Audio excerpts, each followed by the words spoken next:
Horas, salam reformanda, Masiha Holongan.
Renungan pagi, Sabtu 12 Februari 2022. Roh Kudus menuntun orang percaya.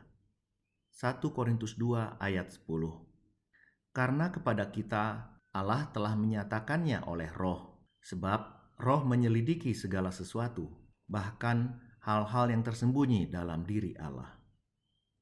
Kita mengimani penyertaan dan tuntunan Tuhan dalam kehidupan kita. Tuntunan dan penyertaan ini dilakukan oleh Roh Kudus dalam kehidupan kita.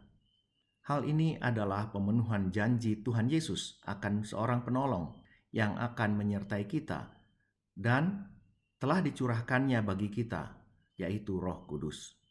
Roh Kudus adalah jaminan kasih setia Tuhan bagi kita, umat yang percaya. Roh Kudus adalah pribadi Allah yang paling intim dalam diri kita. Roh Kudus adalah hikmat yang memampukan kita memahami kehidupan ini.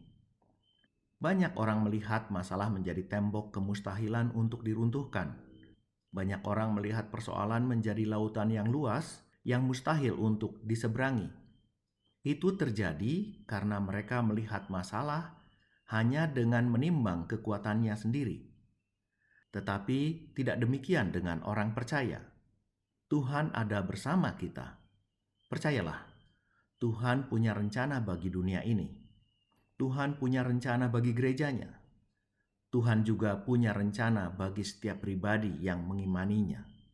Selama kita mau dituntun hidup dalam rencana Tuhan, maka Tuhan akan menuntun, menyertai, dan membimbing kita menjalani setiap kesukaran menjadi jalan menuju kebaikan. Firman Tuhan berkata bahwa Roh Kudus ada dalam hati kita.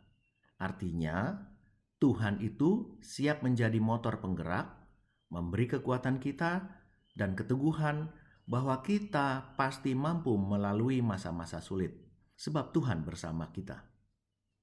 Bagaimana kita dapat merasakan pengalaman hidup bersama kuasa Roh Kudus?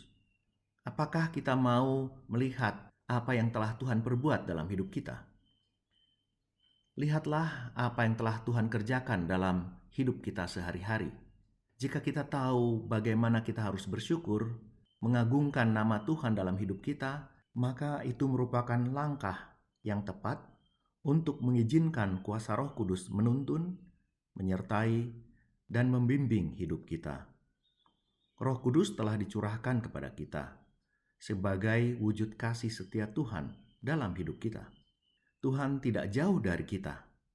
Dia ada dalam hati kita, pribadi yang paling dekat dengan kita. Yang perlu kita lakukan adalah menjalin keakraban dengan Roh Tuhan yang ada dalam hati kita. Biarkan Tuhan menuntun hati, pikiran, dan perbuatan kita. Maka yakinlah, Roh Kudus akan berkarya dalam kehidupan kita. Amin. Mari kita berdoa. Kami berterima kasih Tuhan, Engkau sendiri mengutus Roh-Mu dalam hati kami untuk membimbing kami dalam dunia ini. Ajari kami untuk belajar mendengar suara Roh-Mu dengan selalu bersyukur bahwa Engkau selalu berserta dengan kami sesuai janji anak-Mu Tuhan Yesus Kristus Tuhan kami. Amin. Kasih karunia Tuhan Yesus Kristus dan kasih Allah dan persekutuan Roh Kudus menyertai kita sekalian. Amin. Demikian renungan kita pagi ini. Selamat berkarya bagi Tuhan. Tetap semangat, tetap sehat. Salam Reformanda Masiha Holongan.